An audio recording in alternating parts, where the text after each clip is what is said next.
Hey there. We're back from University of Utah, and President Trump is actually nominating some good judges. Plus, did he just defeat the NFL? And is that good for America or just good for President Trump? We'll talk about it. I'm Ben Shapiro. This is The Ben Shapiro Show.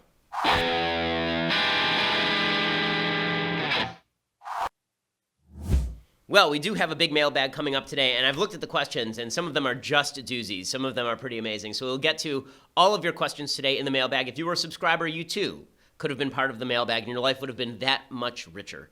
But if you're not, I guess you'll just have to listen to everybody else's problems be solved while you wallow through your own. We'll get to all of that in just a little while. Plus, President Trump is actually winning the battle against the NFL. We're going to talk about what it means for him to win, whether that is the country winning or just Trump winning. What are the costs and the benefits of that happening? Because a lot of people on the right are very excited that it seems like the right is finally winning the culture war. I'm not sure that the right was losing this particular aspect of the culture war already. I just think that it hadn't been brought to sort of the fore. So we'll talk about that. But first, I want to say thank you to our sponsors over at Birch Gold. So there's a lot of uncertainty in the foreign policy sphere. Every couple of days, Rocket Man seems to be threatening us with nuclear war. There are natural disasters that seem to be striking the United States at an outsized rate. You don't have to be that worried about these things to know that it's probably a good idea to have some food in your house in case things go bad, in case you can't get to the grocery store because there's some sort of emergency, or in case the shelves are cleaned out and the government can't get to you. And that's why you should go over to Birch Gold, and you should make sure that you are also prepped in terms of economics, okay? We talk all the time on this show about how you should be prepared for emergency. Well, when it comes to things like natural disasters or foreign policy problems or business problems, insecurity in the stock market, it is necessary for you to have at least part of your money in a solid asset like gold, like precious metals. Not all your money, but you should diversify, and some of your money should be in precious metals. Right now, if you contact Birch Gold Group, they will give you a free information kit, a comprehensive 16-page kit showing how gold and silver can protect your savings, how you can legally move your IRA or 401k out of risky stocks and bonds and into a precious metals IRA. Again, I do have some of my money in precious metals and Birch Gold. Those are the people that I trust. Get your no-cost, no-obligation kit at birchgold.com/Ben. That's birchgold.com/Ben. Ask all the questions you're going to, and then get all your answers from the Birch Gold people. They can help you move your money from an IRA or eligible 401k into an IRA backed by physical gold or silver. They have an A+ rating from the Better Business Bureau, a bunch of 5-star ratings from their clients. They're the people that know how to do this the best. So ask all your questions, get all your answers, and then when you feel secure, invest in precious metals with Birch Gold. Okay, so President Trump looks like he's beginning to win big on the NFL. What I mean is that a lot of teams are now backing down. And this is why I really think it had less to do with President Trump purposefully picking a smart fight, and much more to do with the left's knee-jerk reaction to everything Trump says, and them going over the top no matter what Trump says. So to recapitulate what exactly happened here, for those who have been asleep in a cave for the last couple of weeks, President Trump said that Colin Kaepernick was an SOB and that owners should fire players who kneel on the sidelines for the national anthem. Now, if you or I said that, we're private citizens. The President of the United States is the President of the United States. Governmental actors should not be telling private actors how to do their business. It's just bad policy. It is not good for the country. If the shoe were on the other foot and Barack Obama were telling people on the right that they should be fired by their left-leaning employers, we would be justifiably angry. Okay, but what Trump wasn't wrong about is that it's nasty to kneel for the national anthem. It is nasty to kneel for the national anthem in 2017. Okay, we're not talking about in 1961 in the middle of Jim Crow. Even then, the smartest civil rights leaders, people like Martin Luther King, knew that the smart thing to do would be to, and the right thing to do, would be to claim the mantle of the national anthem and the Star-Spangled Banner rather than ripping on it and trying to divide the country along those lines. Today, in 2017, there really is no excuse for kneeling for the national anthem. If you have problems with a specific police department, then protest that police department. If you have a problem with a specific police officer, protest that police officer. But to suggest that America is through and through a racist, sexist, bigot, homophobe country that is guilty as a whole for the sins of a few is really it's really quite nasty, and it imputes nasty intent to everybody who's standing for the national anthem, because if they cared enough, they'd kneel too. Okay, so that's where Trump was right. Where Trump was right is when he says that it's nasty to kneel for the national anthem, disrespectful to the flag, disrespectful to people who have fought and died to protect that flag and stand for that national anthem. There he is right. But he did what he does, and he went too far. And I think, is that a strategy? Is that by accident? I would say it's more by accident, because Trump has never seen a moderate comment. Like, Trump and Tact parted ways long ago, if ever they have met. So he says what he says. And the left, because they're really dumb, they decide that instead of reacting by saying, listen, we may agree about the national anthem, but everybody has a right to express themselves the way they want to, and we don't think people should be fired for doing that in the NFL. And then standing up for the national anthem while some people kneel, that would have been the smart thing to do. Instead, what they did is they started to kneel. And they allowed Trump to polarize this debate. So now, instead of this being sort of a messy debate where some people were against kneeling but against Trump, and some people were for Trump but for Trump and against kneeling, instead of that, what you had was instead this weird situation where everyone who was against kneeling was against Trump. Everyone who was for kneeling was against Trump, and everyone who was against kneeling was for Trump. Trump placed himself squarely on the side of the flag and the anthem, and his opposition was politically stupid enough to allow him to create that dichotomy by kneeling with the people who were kneeling. So now it looked like all the people who were on Trump's side liked the flag and liked the anthem, and all the people who weren't on Trump's side hate the flag and hate the anthem, when half the protest was actually about Trump, not about the anthem at all. Really, really dumb of the left. And now it's beginning to pay dividends for Trump, because Trump stayed on this issue. He realized this was a popular issue. He realized that most Americans don't like people kneeling. He realized that if he could grab the mantle of the flag and the national anthem, then he would end up winning that debate, because people like the flag and the national anthem more than they like the people who are kneeling. And if the last election proved nothing, it should have proved that we are all binary thinkers, or at least a huge number of Americans are binary thinkers. We can't think in three dimensions, and so that means that instead of thinking about two issues at once, censorship of people who kneel and the actual kneeling, we just boil it down to the actual kneeling. And the left was, again, dumb enough to fall for this. So Bryant Gumbel over on HBO, the left thought that they had won this debate, which is an amazing thing. If there are a bunch of people on the left saying, oh, Trump made a big boo-boo here, I've been saying since the beginning of this, Trump did not make a big boo-boo. What I think Trump did was not great for the country, because I think there was a broad consensus. 85% of Americans don't like kneeling, and a similar number of people are fine with people not being fired for kneeling. Right? So there was a pretty broad consensus. Trump split that consensus. I don't think it's good to split that consensus, because I agree with both halves of that whole. But the left immediately jumped into bed with the Colin Kaepernick crowd, and here's Bryant Gumbel saying that he thinks that great, the athletes are all energized now. Now, for sure, they're going to win this battle. Really dumb stuff from Bryant Gumbel over on HBO. Finally tonight, a quick thanks to the current occupant of the White House for energizing the social conscience of the modern American athlete. That occupant's weekend series of racist, churlish, and childish comments drew a variety of stunning rebukes and actions, which suggest jocks may finally be realizing that apathy won't cut it anymore, that in conjunction with their fame, they have important civic roles to play, especially now. Okay, Many this is one of the suddenly seem dumbest not things. just willing, but also eager to follow in the giant footsteps of Muhammad Ali, Jim Brown, Bill Russell, Billie Jean King, Roberto Clemente, Arthur Ashe, and many others who courageously use their athletic platforms to challenge authority in the pursuit of justice. Okay, we can stop it there for a second. So first of all, I think that it's important to note that a lot of the people who we now hail as heroes in this area, I'm thinking specifically here of Muhammad Ali, were at the time not seen that way. And there's a bit of a heavy golden gloss that's being put on Muhammad Ali's history. I mean, at the time, he was deeply associated with the radical racist Nation of Islam, under pre-Louis Farrakhan, Elijah Muhammad.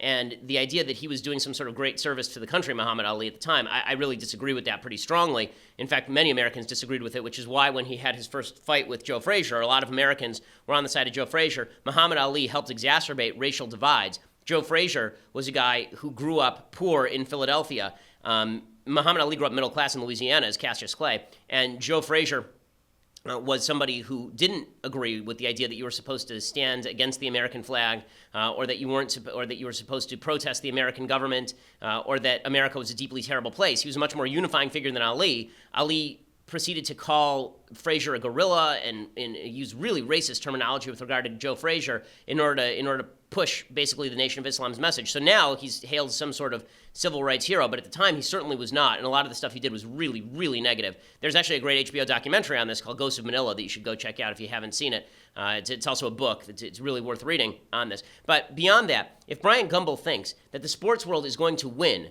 by continuing to politicize itself in ways that are really not well thought out or well calibrated, that athletes doing simplistic things like kneeling for the national anthem is somehow great for the country, this is a battle that Bryant Gumbel and those athletes are not going to win. And I'm frankly confused as to why they think they would. Most Americans don't believe that this is a racist country or should be castigated as such. Most Americans also believe that if you can name a specific racist incident, then we'll fight it with you. But he's not the only one. So there's a Tennessee Titans tight end named Delaney Walker, who, according to the Tennessean, said, first off, I'm going to say this. We're not disrespecting the military, the men and women that serve in the Army. That's not what this is about. If you look at most of the guys in here, I've been in the USO. I support the troops. This is not about that. It's about equal rights, and that's all everyone is trying to show is that we all care about each other. And the fans that don't want to come to the game, I mean, okay, bye. Could you possibly be dumber? I mean, why in the world would you want to alienate your fan base? They are paying your salary. What we've seen over the past couple of years is people not watching ESPN, I think in large measure because it has become politicized.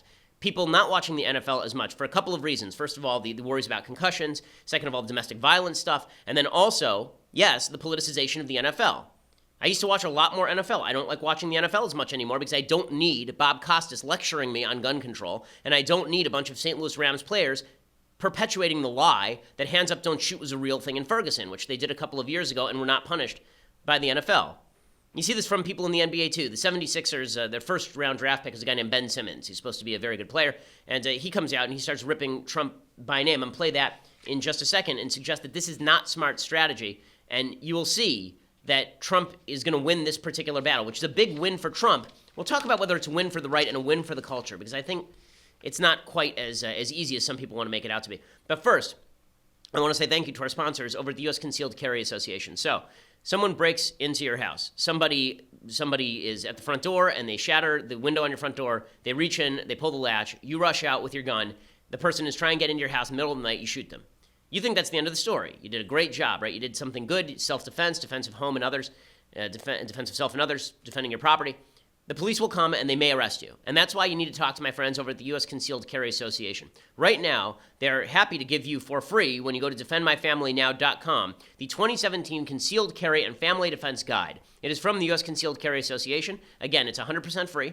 You will learn how to detect attackers before they see you, how to survive a mass shooting, the safest and most dangerous places to sit in a restaurant, how to responsibly own and store a gun, particularly if you have kids, and a whole lot more. It's 164 pages and comes with a bonus audio version. So after you're done with our podcast today, you can go and listen to that. This life-changing guide is 100% free. For a limited time, you'll also get a bonus home defense checklist. So go to defendmyfamilynow.com. That's defendmyfamilynow.com, and get the resources that you need in order to ensure that you are protected in case you, God forbid, have to use your gun. I mean, the reason to own a gun is that you don't have to use it. If God forbid you have to use it, you need help from my friends at the USCCA, defendmyfamilynow.com. Okay, so again, polarizing along Trumpian lines usually wouldn't be a problem for athletes. Polarizing along Trumpian lines when Trump is standing with the flag and with the army is really not a good idea for these athletes. So here is Ben Simmons, who is a 76ers forward, I believe, talking about how much he hates Trump. If we were in Australia right now, a lot of people would call him a kid. And that's how I personally feel.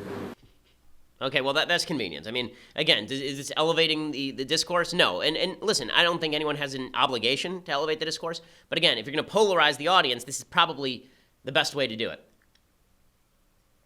So here's the problem. Now the left has staked out a position. The position they staked out last Sunday was, it's good to kneel, or it's good to boycott the anthem, or as a slap against Trump, we're going to do all of these things. And then the fans say, wait, whatever you think about Trump, what are you doing with the anthem? What are you doing with the flag? Like, these are the only unifying symbols we have left. We disagree about everything. We disagree about politics. We disagree about culture. We disagree about the usefulness of the pause pod. We disagree about all these things. But what we don't disagree about is that the flag is a good thing and the national anthem is a good thing. So what are you doing? And so now the NFL has basically been forced to back down. The way that they're backing down is that they are standing and linking arms for the national anthem. This is their sort of subtle way of backing down. I said that on Sunday what they should have done if they wanted to show solidarity is the people who are going to kneel should have been the exact same people kneeling 6 months ago, and everybody else on the field should have stood next to the people who are kneeling. You're showing solidarity by being next to the person, right? What's the big deal? Like, why elevate the issue? What's the point of elevating the issue? In any case, these players last night, it is the Bears-Packers game, they were standing and linking arms for the national anthem, and this is it basically is a back down, right? It's a back down. People aren't kneeling anymore. Ladies and gentlemen, to honor America, please stand, remove your hats, and join country recording artist Tyler Farr as he sings our national anthem. Oh, say, can you see? So last week, the entire Packers team basically knelt. Dawn's early light, what so proudly we hailed at at the twilight. Right, and no problem. Everybody's standing, not a problem. But it looks like a back down because once you stake out a position in politics, if you back off the position, it looks like the other guy won. And it's not just the Packers and the Bears. This is basically the new policy. There's a guy named Marquise Pouncey. Is he a linebacker for the Pittsburgh Steelers? He's a center. He's the center for the Pittsburgh Steelers and one of the longest tenured players on their roster. He came out yesterday and he said, "I promise you, this week we are all going to stand for the anthem." I promise you one thing, this week we'll all be standing out there for the national anthem. Trust me, we respect our flag and respect the military and everything that goes a part of it, man. I think the bigger message is that people was just trying to stay out of it, and that we should have, just unite inside. And everyone was in there, standing up, and it was all about the flag, and, it was a big misunderstanding. Trust me, I'm very sorry that anyone that probably feels the way that they do, and, rightfully so, but, it's a lot of arguments in them points, but I care about the flag dearly, and trust me, this team will be out there standing. Right, basically they're saying it was a big mistake. So that looks like a win for Trump. The Denver Broncos put out this message on their social media yesterday. They put out this long message. It says, "Last week, members of our team joined their brothers around the NFL in a powerful display of unity. It was an emotional time for everyone, including the fans who support us each and every week. As controversial as it appeared, we needed to show our collective strength and resolve. Our voices needed to be heard loud and clear. Make no mistakes, our actions were in no way a protest of the military, the flag, or those who keep us safe." Which is why, if you thought that, then you shouldn't have picked that example. Like, guys, image matters. You're in an image-driven business, for goodness sake. Okay, it's not like you sell shoes for a living. Right? You're actually in a business where you're on TV all the time. Anyone in the TV industry knows that what's on the TV is the image that people are consuming. They say, "We have nothing but the deepest love and respect for those who protect our way of life and the freedoms we enjoy as Americans. While there's no greater country, it's not perfect. Inequalities still exist, and we all have work to do in all forms of social justice," which is their sort of sop to Black Lives Matter. And then they say, "We can all do better. It starts with us." And then they say, "We are a team and we stand together. No matter how divisive some comments and issues can be, nothing should ever get in the way of that." Okay, well, as a country, we're supposed to stand together. Not just a team. As a country, we're supposed to stand together, which is why people care about this issue in the first place. But again, it now looks like all these players who knelt last week will not be kneeling this week. What prompted the change? People are going to say Trump did. Right? So big win for Trump. Big win for Trump. The NBA's Adam Silver, he came out, he said he now expects the players to stand. As Coach Popovich said the other day, people need to engage and have these discussions, and they're not always easy discussions to have. Sometimes they are painful discussions, but they need to be had. And I'm hoping, once again, that this league can play a constructive role there on, the anthem. And specifically, we have a rule that requires our players to stand for the anthem.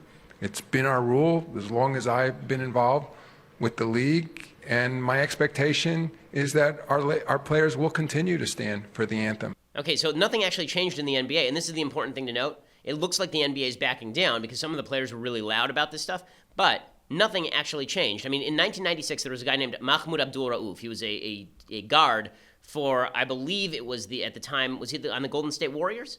Or the Denver Nuggets. He's on the Denver Nuggets at the time. And he refused to stand for the national anthem. Instead, he decided that he viewed the American flag as a symbol of oppression and racism, and he said that standing for the anthem would conflict with his Muslim faith. He said, "You can't be forgotten for oppression. It's clear in the Quran. Islam is the only way. I don't criticize those who stand, so don't criticize me for sitting." So the NBA suspended him for a game, and they cited a rule that the players had to line up in a dignified posture. It cost him about $32,000. The players' union supported him, and he reached a compromise with the league that allowed him to stand and pray with his head down during the anthem. And that was the end of it. His career basically tanked after that because he lost his entire fan base. But that was basically the end of that. So the idea that this battle started just last week is not really true, or the idea the NBA switched its position on this is not really true, but the impression left in the minds of the public is that all these people were going to kneel. Trump stepped in. They're no longer kneeling. Good for Trump. So big political victory for Trump. Now, is it a big political victory for the right?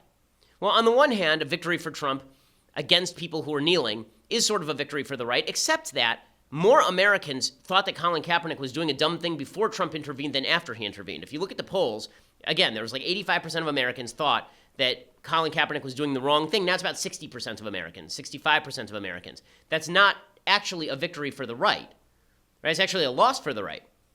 If I would have told you that, let's say that Trump weren't president. Let's say that Hillary had, God forbid, been elected president. And let's say that Hillary had made comments talking about how wonderful it was to kneel for the anthem. And the number of Americans who thought it was bad to kneel for the anthem dropped from 85% to 60%, would have said that's a terrible thing 25% more Americans now are okay with kneeling for the anthem. That's a really bad thing.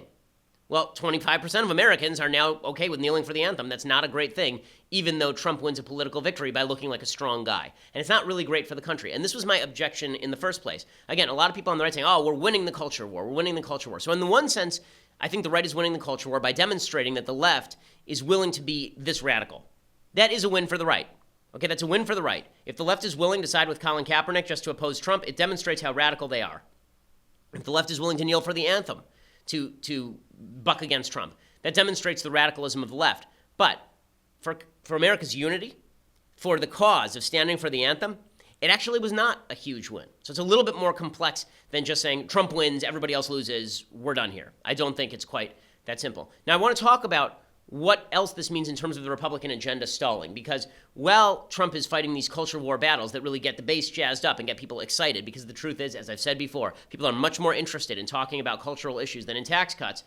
Are the Republicans even going to be able to do anything? And what is the divide inside the Republican Party? What does it even mean? It's confusing because you hear the term establishment, and then you see people who are clearly not establishment being called establishment, and people who are working with Nancy Pelosi and Chuck Schumer are being called anti-establishment. What do these terms even mean anymore? Rush Limbaugh was on with Sean Hannity last night, two guys who I've been very friendly with and people I grew up listening to, and they were talking about Trump versus sort of the Republican Congress. And we'll get to that in just a second. But first, I want to say thank you to our sponsors over at DaVinci. So yesterday I was in Utah, and we didn't have a place to broadcast. So we used DaVinci to book a boardroom in this really nice building, beautiful boardroom, and we filmed from the boardroom there for a very, very low cost.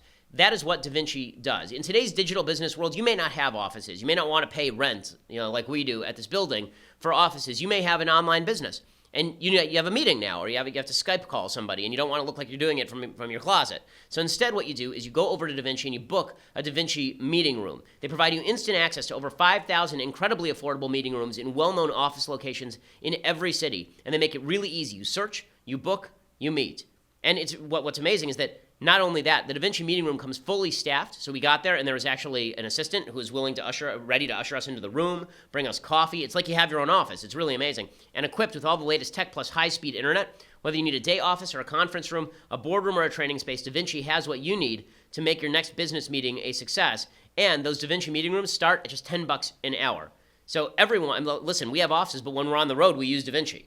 I'm going to go to Sacramento next week. I'm going to use DaVinci, right? This is the way that we operate here at the business, and that's how you should operate whether you have offices or not. If you don't have offices, it's even better because then no matter where you are, you're in your home city, and you need an office for the day. Just use DaVinci. So right now, go to DaVinciMeeting.com/Ben, and the first hour is on them, so the first hour is free. DaVinciMeeting.com/Ben. Your first hour, again, is free. Terms and conditions do apply. For details, go to DaVinciMeeting.com/Ben.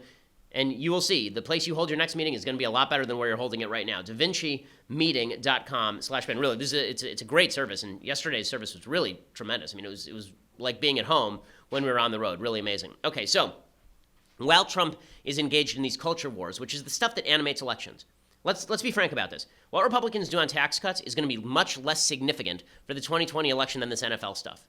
Sorry, that's just the way it works. That's why Donald Trump can go from a guy who was commenting on Twitter about birtherism 4 years ago to the president of the United States. Culture wars matter a lot more than the political battles.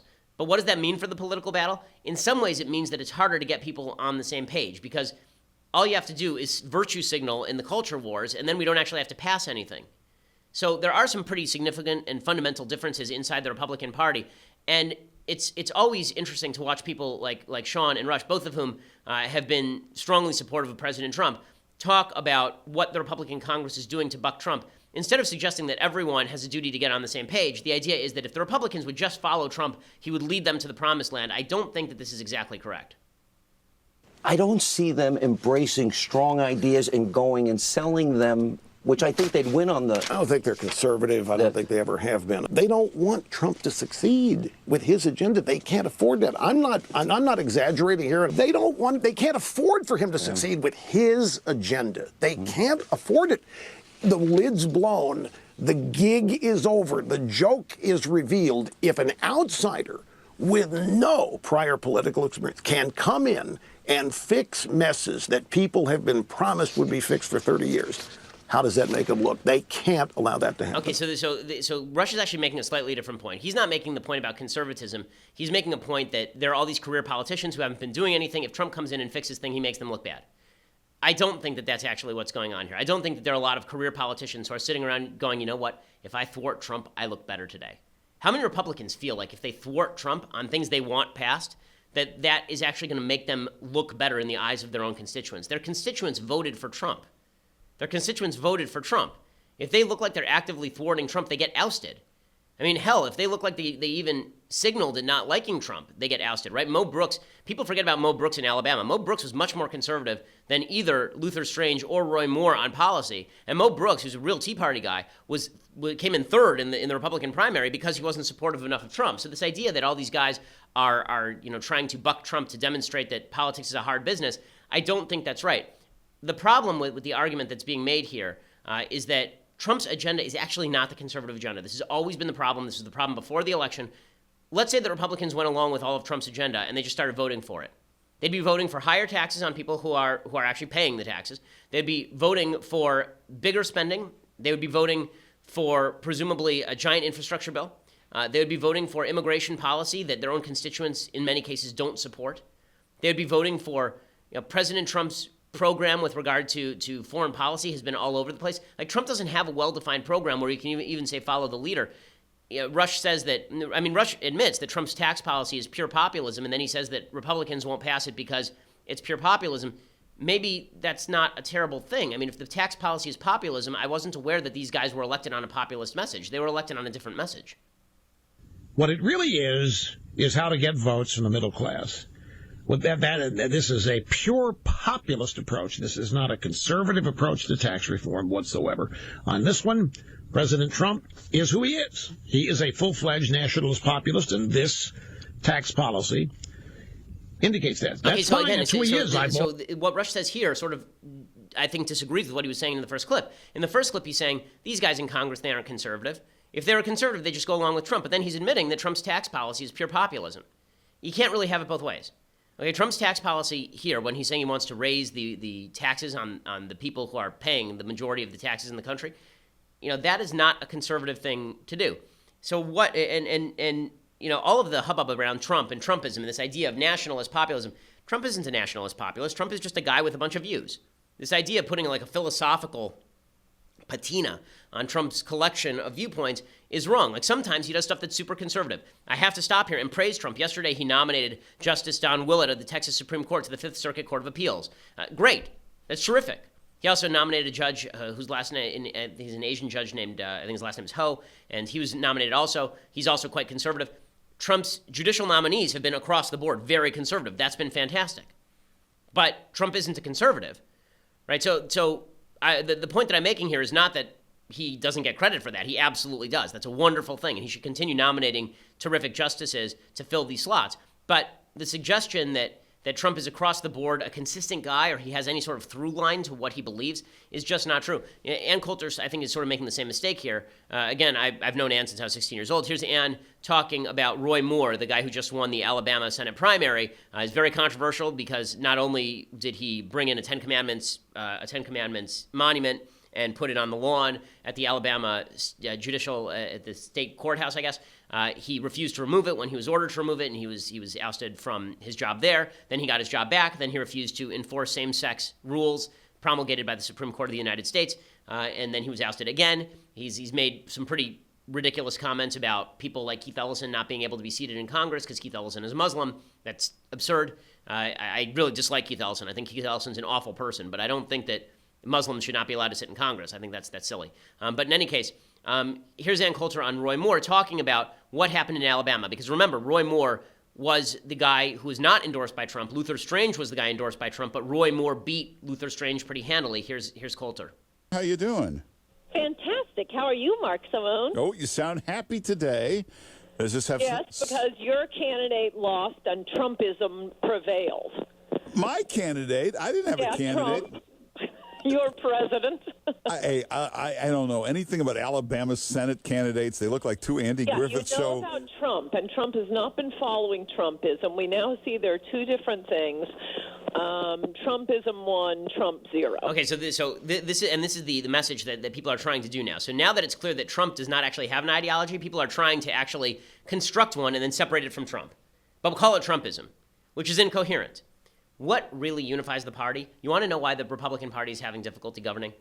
The reason they're having difficulty governing is because the only unifying thread between Trump and the Trumpists, the people who like Trumpism or whatever they're calling that these days, the nationalist populists, and the people who are traditional conservatives and the libertarians, the only thing that unites them is opposition to the left.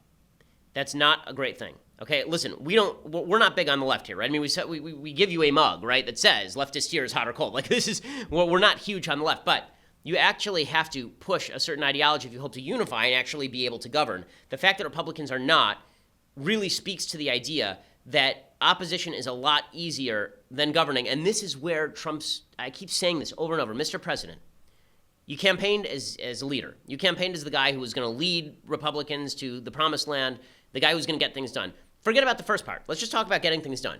If you want to get things done, you need to buckle down and you need to force through your agenda by taking it directly to the public and by wheeling and dealing, which you say you're great at. You need to do all of these things because otherwise it's just going to be the Republicans unable to push an agenda and you sitting on the sidelines sniping at them. That's not a recipe for legislative success in any way, shape, or form. Well, we're going to get to things I like, things I hate in the mailbag. But first, you're going to have to subscribe if you want to see that live. So you can always listen later on audio, but if you want to subscribe and see the rest of the show live and be part of the mailbag, get your questions in, then go over to dailywire.com, $9.99 a month. We'll get you a subscription to the Daily Wire. You get my show, you get Andrew Klavan's show, you get Michael Knowles' show, you get all of those shows fully live. You can download them later ad-free when you are a subscriber. You can also get our website without banner ads. You get all those things when you subscribe. If you become an annual subscriber, you get this, the aforementioned greatest vessel for holding tears in the known universe, the Leftist Tears Hot or Cold tumbler. And you can use that to your heart's content for $99 a year. If you just want to listen to the show for free later, go over to iTunes or SoundCloud or YouTube, subscribe, leave us a review. We always appreciate it. We are the largest, fastest growing podcast in the nation. I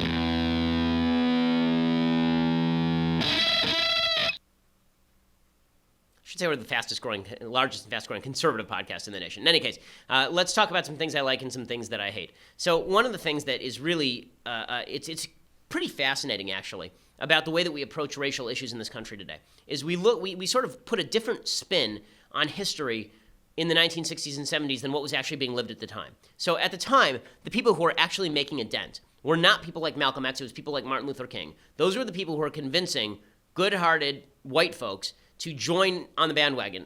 Not a lot of white folks were joining Malcolm X's bandwagon. A lot of white folks were joining Martin Luther King's bandwagon, as well they should have. That was the right choice. Okay, in the 1960s and 70s, the move toward racial reconciliation by the media was an attempt toward reconciliation, not toward the idea that we have to continue dividing ourselves so that we can be more self-aware and this will lead to reconciliation, but the idea that white people and black people treating each other as individuals was the way forward, right? Which is a traditionally American idea. Now, I want to contrast the way that the football universe is acting today with, black players have to kneel because they see a different flag than white players, and white players have to stand by black players who kneel because they have to respect that black people see a different flag than white people. That sort of ideology promoted by Dan Patrick a couple of days ago. Contrast that with what the media were trying to do back in the 1970s. So this is one of the most famous TV movies of all time. It's a TV movie called Brian's Song with a great cast. So it's James Caan and Billy D. Williams. This comes out in 1971. It is at the time, I believe, the biggest and highest rated TV movie of all time. And it is about Gale Sayers, who's the famous running back for the Chicago Bears, and Brian Piccolo, a backup running back for the Chicago Bears. And the whole movie is about racial reconciliation. And again, this is when the media was actually trying to promote racial reconciliation rather than racial division in the name of racial reconciliation. So here's Brian's Song, which is a very moving, good movie.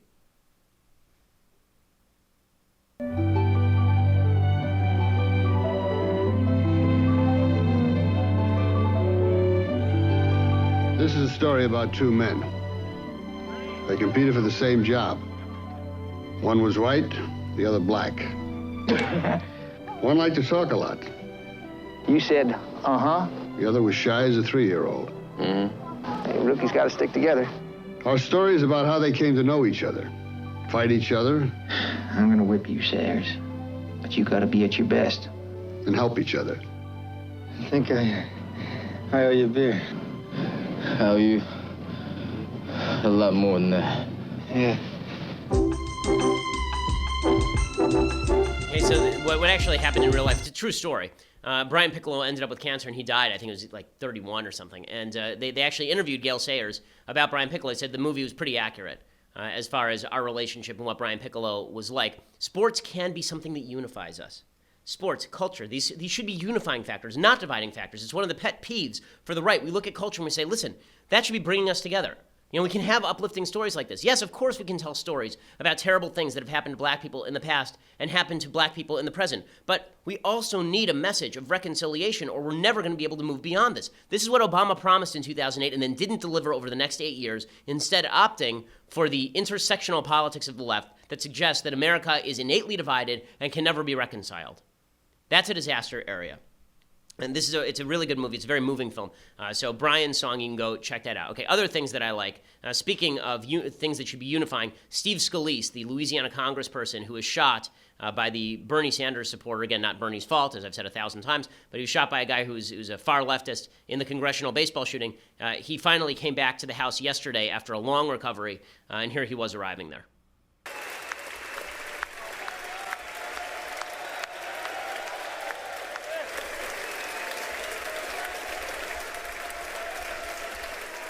Oh, wow. Thank you, Mr. Speaker. You have no idea how great this feels to be back here at work in the People's House.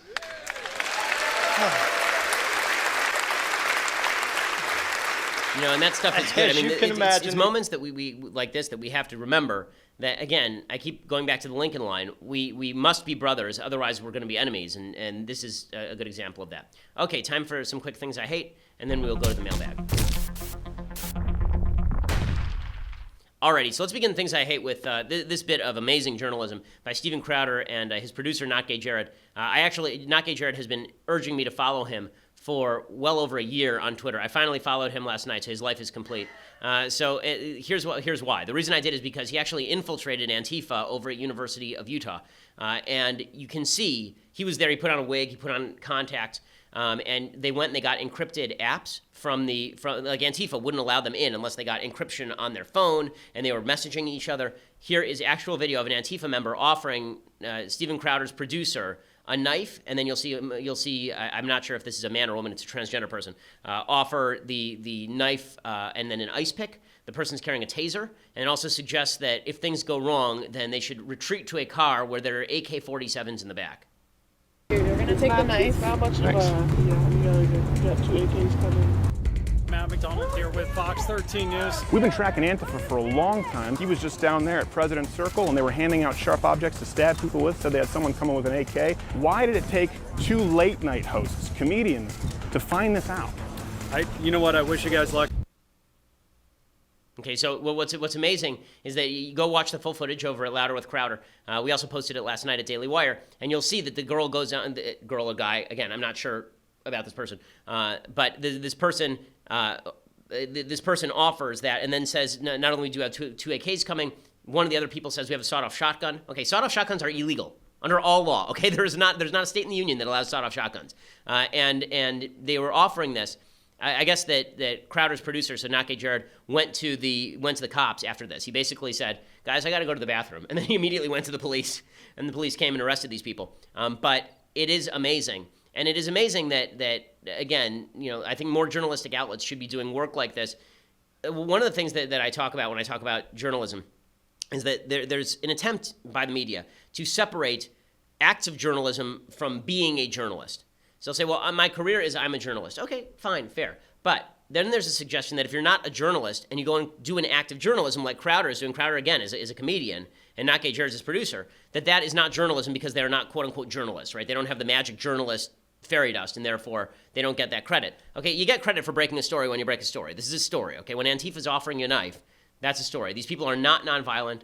They are quite violent, and they're quite willing to engage in violence. Okay, one more thing I hate, and then we'll get to should we do one more thing I hate and get to the mailbag? Okay, one more thing I hate. Okay, so that is Jimmy Kimmel last night. I hate to rip on Jimmy Kimmel so much lately because I think Jimmy Kimmel's a talented guy, but Jimmy Kimmel he did a whole tribute to Hugh Hefner. And yesterday, if you want to my take on Hugh Hefner, I did 20 minutes on Hugh Hefner yesterday. Go listen to yesterday's podcast. The short take is everybody is treating a seedy old pornographer like he was some sort of great force in American life for good. And here's Jimmy Kimmel saying about a guy who legitimately was worse to women than Donald Trump by about 1,000 times. I mean, his grotto was described as a sex prison by people who used to work there. Right? I mean, here's Jimmy Kimmel talking about how wonderful Hugh Hefner was, and he'll be disappointed. He'll be disappointed after he dies and goes to heaven. I was thinking about it last night. Hugh Hefner is probably the only person ever to be disappointed by heaven. What's with all these harps? Let's get some naked girls in here. Okay, first of all, a couple of suggestions. I think it's highly doubtful that the place, if there is an afterlife, that Hugh Hefner will end up is initially heaven. But in any case, this idea that Hugh Hefner is just somebody we joke about, Hugh Hefner, he may have helped individual women who are trying to make their way in the world. He was not good for women as a whole, and he was not good for men as a whole. The pornification of American culture has not been a good thing for men who have become desensitized to sex and treat women as sex objects more often because they see more naked women all the time. Airbrushed naked women in most of these cases. And it's not been great for women who are seen as the objects by these guys. I mean, it has not been good for the culture. So the celebration of Hugh Hefner is quite odd. These are the same people who, when Clay Travis said First Amendment and boobs on CNN, oh, how dare Clay Travis, sexism. Hugh Hefner was 1 bajillion times as sexist as Clay Travis. I mean, legitimately, pretty incredible. And by the way, there's an awful article over at Politico today saying that Clay Travis is somehow an alt-righter, and then they provide no evidence that he's actually an alt-righter. I guess that he's an alt-righter because he says that kneeling for the flag is bad and that Trump is right. I may disagree with him, but that doesn't make you alt-right. Okay, in any case, let's get to the mailbag. Again, if you're a subscriber, write your messages now, and we will do some live. Okay, Isaac says, I'm 21. I have no idea what I want to do with my life. I have no real interest either. How do I find out what I should do for my career? Well, you're asking me if you're like if you're like an amoeba, what should you do with your life? So you have no real interests, and you have no idea what you want to do with your life, and I'm supposed to fix that for you?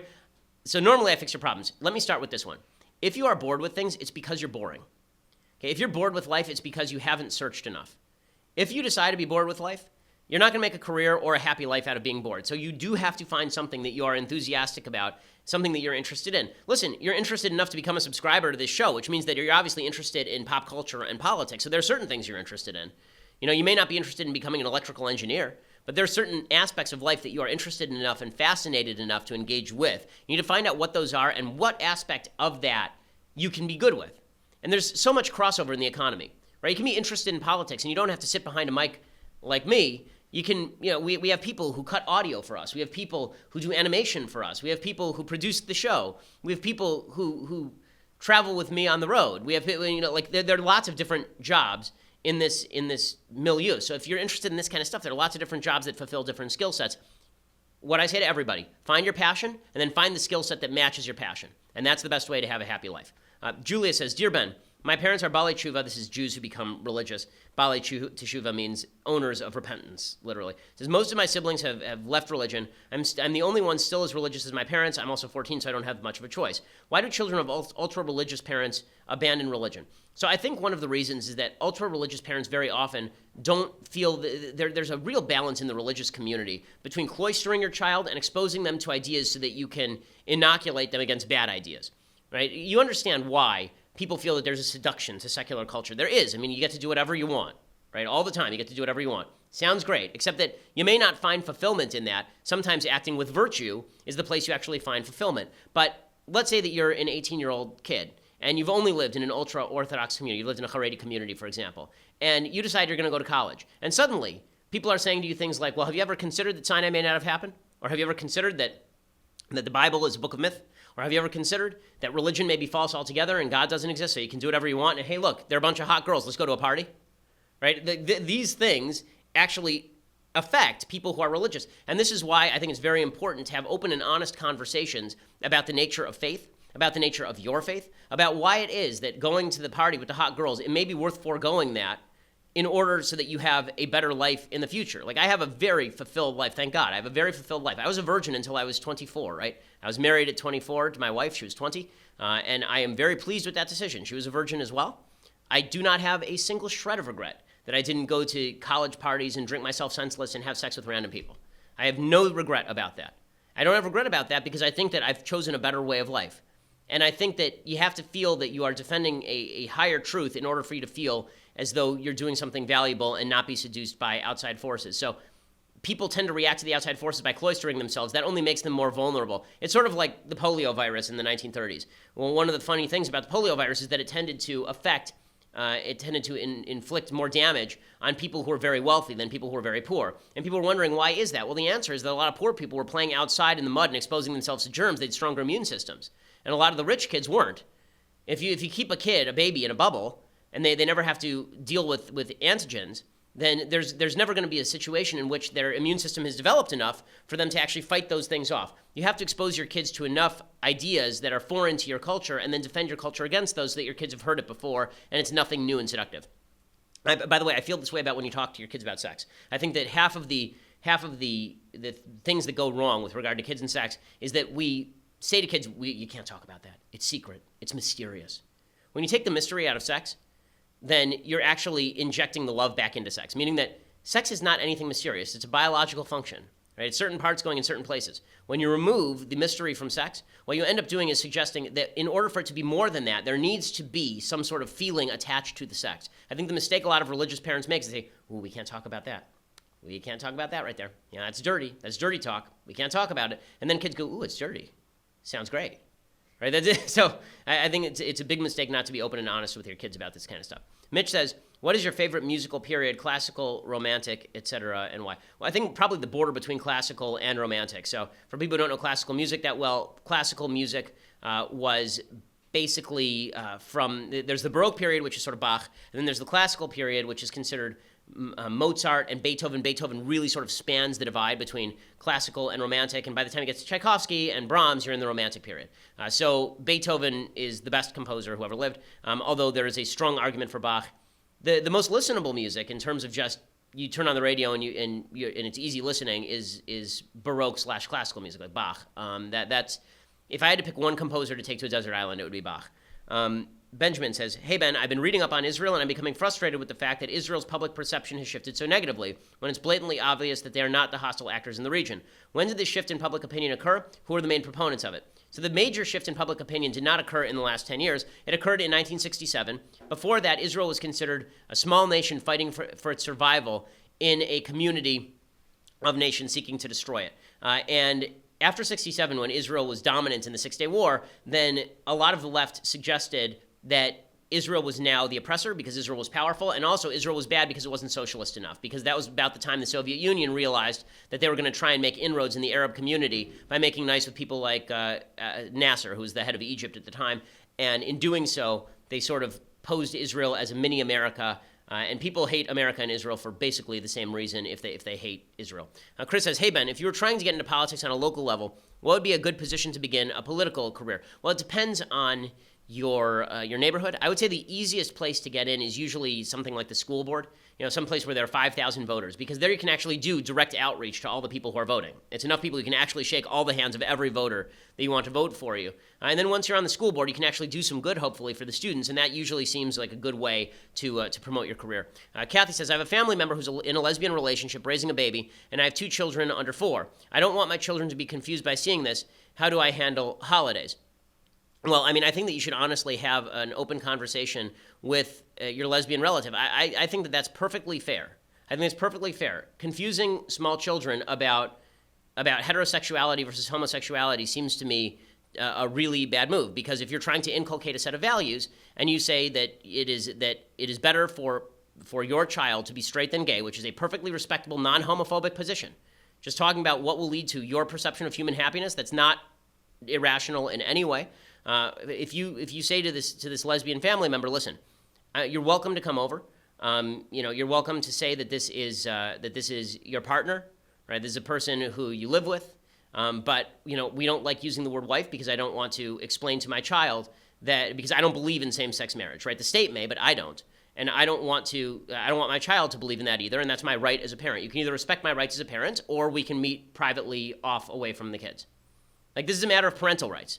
And you don't have a right to teach my kid anything. I have a right to teach my kid what I want. It's my kid. Jessica says, happy Friday, Ben. Yesterday you said if you haven't wrestled with your doubts, you're not religious. Is there a particular time you wrestled more heavily with your faith, and what brought you assurance? Thanks for always being the voice of reason during the nonstop carousel of leftist crazy. So it's kind of weird for me. When I wrestle with doubts, the doubts that I tend to wrestle with are doubts about how much of faith can be based on rationality and how much of faith has to be based on faith. So there's never been a time where I've really thought that God didn't exist. I've wondered whether there's a rational basis for God's existence, and that's where I'm really doubtful. I also have never responded to tragedy that has occurred in my family by doubting God's existence. That's just, a lot of people do. A lot of people see terrible, terrible things and they doubt God's existence. I've never really had a problem with the theodicy part, the issue that why, if God exists, why does evil exist? It seems to me that God created a system where free will has to exist, which means that he has to shield himself, because if everything God did were immediately visible in terms of acts and consequences, free will would go by the wayside. That said, I think that's why I'm constantly reading about religion. A little bit later today, actually, I'm going to do a Facebook Live with a professor named Edward Fazer, and I welcome you to go over to our Facebook page and watch. He wrote a book called 5 Proofs of God's Existence, and I want to talk to him about those proofs and what they mean, and how much of faith can actually be based on reason, and how much you have to actually take a leap of faith. I would also say that one of the things that brings me a little bit of comfort here, maybe it's foolish, but I think that it's true anyway, is that every system of thought has leaps of faith attached to it. Sam Harris has as many leaps of faith in his system of thought as I do. And what'll be fun is I'm doing an event with Sam Harris in December in San Francisco. We're going to sell it. It's like 2,500 seats, and we're going to talk about all these things. Free will, religion, it should be a blast. I look forward to it. Sam's a good guy. Madison says, hi, Ben. Thanks for signing my canvas when I met you in June. What's your position on physician-assisted suicide? Should it be legal? Is it moral? What is the best argument against it? So it seems to me that the best argument against physician-assisted suicide is that it's physician-assisted. So I think there's an interesting moral argument with regard to suicide in general. Like the truth is that when we have palliative care, it's not assisted suicide formally because we're not injecting enough morphine to kill you, but we're basically making you comfortable until you die. Putting physician-assisted suicide on the table means that you have to start drawing lines now. Even people who are in favor of physician-assisted suicide usually want to require that the person who is receiving the physician-assisted suicide should have to go through some sort of background check.